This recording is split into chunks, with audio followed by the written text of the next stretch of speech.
Tume. Zita ndiye anifana ndio unofana kuve. Zita ndio mega star. Mukasani believer mchani truster. Ndo vanepa head cleaver. Nice mfana wangu. Zita unonzani uyapa tuze.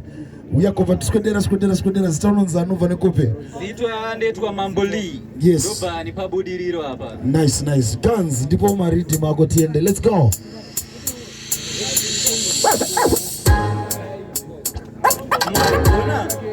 Blues on the beach. Maridona, andifena dona, ane kutindo gona. Listen, ache kutanga, ndopiga Chipaz Promotions. My fans, I so like it, Atika, Fantani, and introducer, a producer, Atika. I'm a bastard. I'm sorry, kunge rasta. Mukasani believer mchani truster. Pandapinda ndichizonga nyoka kunge hunga. Ndamuratidza inini mbodza ndakatsonga. Dziya dzinenge mabreke ebunga. Ndakagara ndiri mambo endotonga.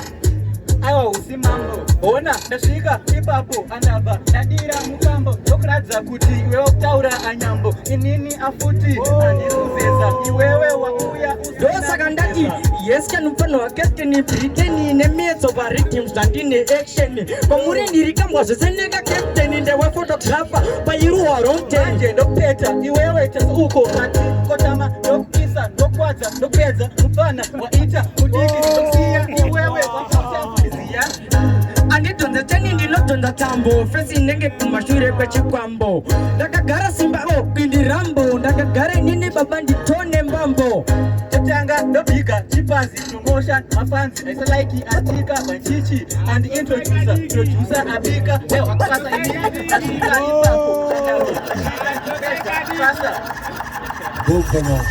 Thank you so much for coming.